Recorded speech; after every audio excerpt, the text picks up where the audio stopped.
So viewer, আজকে আমরা শিখব কিভাবে একটি ইমেজের মধ্য থেকে বাকি অংশগুলো সাদা কালো রেখে নির্দিষ্ট অংশকে রঙিন করতে হয়। সো গাইস, এর জন্য অবশ্যই আমাদের একটি রঙিন ফটো লাগবে। সো এখানে আমাদের একটা ফটো অলরেডি আছে, আপনারা ওপেন করে নেবেন যে কোনো একটি ফটো। সো গাইস, এর মধ্যে দেখতে পাচ্ছেন। সো আমরা এটা ওপেন করব।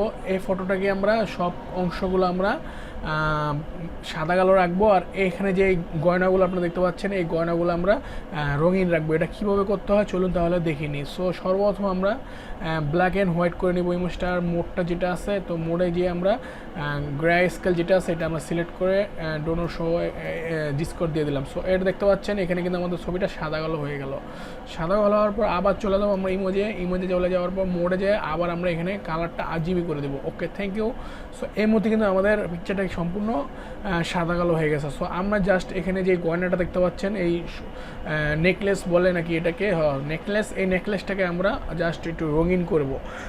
সো আপনার যে কোনো জায়গায় যে কোনো অংশ আপনার ইচ্ছা হলে রঙিন করতে পারবেন। ইচ্ছা হলে ঠোঁট অথবা এই টিকলিটা, এখানে দুল, যে কোনো অংশ আপনারা একটা ছবির নির্দিষ্ট অংশকে আপনার ইচ্ছা করলে রঙিন করে বাকি অংশগুলো সাদা কালো রাখতে পারবেন। এটা আপনার ইচ্ছা। সো গাইস, এর মধ্যে যদি আমরা দেখতে পাই তাহলে কিন্তু আমরা যে টুলটা ব্যবহার করব সেই টুলটা হলো সর্বপ্রথম আমরা এখানে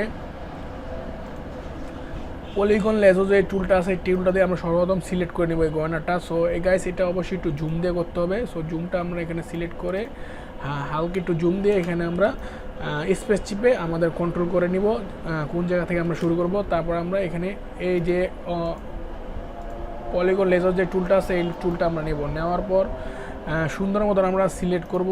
সো গাইস, আমি একটু তাড়াতাড়ি করব, আপনার অবশ্যই আস্তে আস্তে করবেন শৌখিনভাবে, যাতে করে আপনাদের কোনো সমস্যা না হয়। সে সুন্দরভাবে আমি সিলেক্ট করব, এটা সুন্দরভাবে আপনারা সিলেক্ট করবেন। সো গাইস, আমি ভিডিওটা ফাস্ট ফরওয়ার্ড করে দিচ্ছি যাতে করে আমাদের ভিডিওটা তাড়াতাড়ি শেষ হয়ে যায়। সো আপনারা সবাই সিলেক্ট করে নেবেন এবং আমার মতন।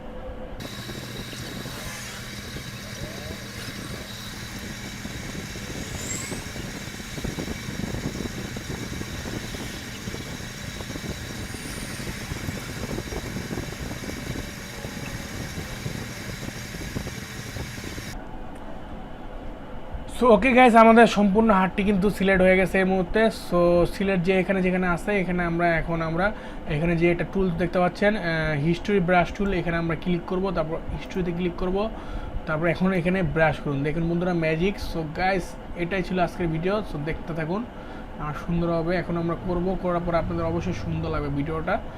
তো দেখতে থাকুন। সো এভাবে ব্রাশ করবেন। ব্রাশ করার পর সম্পূর্ণ ব্রাশটা আমরা কমপ্লিট করে নিই আগে। ওকে,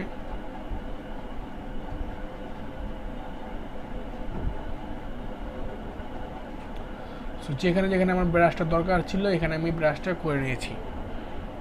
ওকে, সো ব্রাশটা করার পর আমরা যদি এখন কন্ট্রোল ডিতে ক্লিক করি তাহলে কিন্তু আমাদের ডি সিলেক্ট হয়ে যাবে, এবং জুমটা আউট করে যদি দিই তাহলে দেখুন কি হয়। ওকে, সো গাইস, এই মুহূর্তে কিন্তু আমরা ভিডিওটা অবশ্যই বুঝে ফেলেছেন কীভাবে ভিডিওটা আমরা আজকে ভিডিওটার মেন টপিকটা কী ছিল সেটাই আজকে আপনাদের সাথে শেয়ার করে দিলাম। সো যে কোনো ইমেজের যে কোনো অংশকে আপনারা কীভাবে রঙিন রেখে অন্য অংশগুলো আপনারা ব্ল্যাক অ্যান্ড হোয়াইট রাখবেন। সো গাইস, এটাই ছিল আজকের ভিডিও। তো যারা যারা ভিডিওটাকে দেখেছেন সম্পূর্ণ স্কিপ না করে তারাই বুঝতে পারবেন কীভাবে ভিডিওটা থেকে আজকে আমরা কাজ করেছি ফটোশপে। সো যারা যারা ভিডিওতে কোনো লাইক দেন না দয়া করে লাইক দিবেন, বেশি বেশি করে বন্ধুদের সাথে শেয়ার করবেন, অ্যান্ড চ্যানেলটি ভালো লাগলে অবশ্যই চ্যানেলটি সাবস্ক্রাইব করে পাশে বেল আইকনটি ক্লিক করে দেবেন। Thank you so much.